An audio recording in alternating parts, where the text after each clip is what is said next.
So these are back on my forehead. That's nice.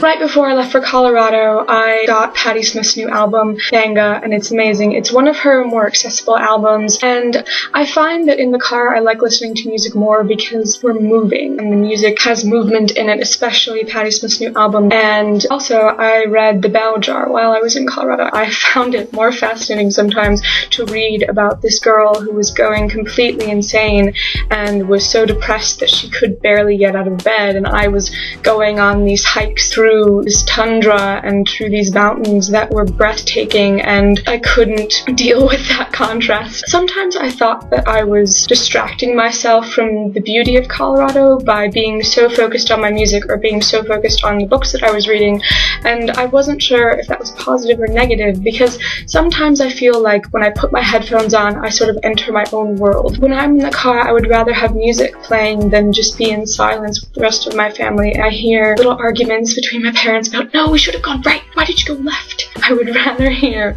Patti Smith impersonating this traveler from centuries ago than hear my mother being angry at my father because she went the wrong way. Other times I find the music I'm playing as a kind of soundtrack.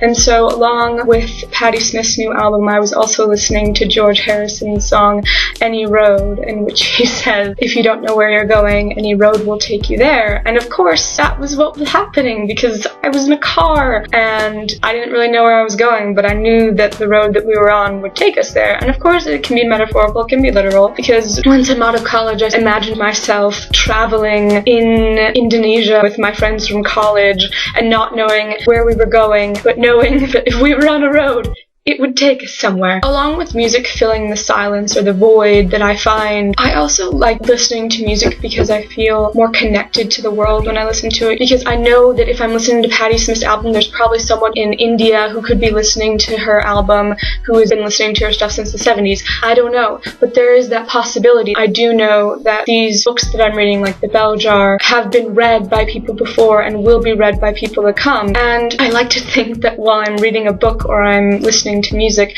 that it's better than me just living this sort of sedentary life where I do nothing all day, which is what most of my summer has been. But if you think about listening to music as a form of changing the world, then I have been doing a lot this summer. But I think that music and books and any other kind of media that we choose to involve ourselves in connect us to the world in ways that are individual to ourselves and the way that we think. And I find that fascinating. I think that the media that we surround ourselves in says a lot about who we are and what we strive to be and what we want to change the world by doing. For instance, Patti Smith's song Banga about Pontius Pilate's dog in The Master and Margarita. That's pretty awesome. The Rolling Stones did Sympathy for the Devil, which was inspired by The Master and Margarita, and I found that connection so overwhelming when I first heard Sympathy for the Devil played by my English teacher in that context of this was inspired by a book I read. I couldn't believe it, because as an English nerd, of course, I love making connections,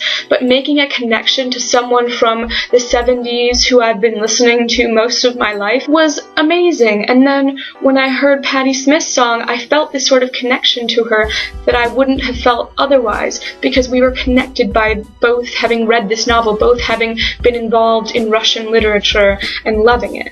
And I think that's something that I strive to do in my everyday life, is to make these kinds of connections, because it makes me feel like I'm doing more than just listening to music or just reading a book. Bye! Ilana, I hope you're doing well.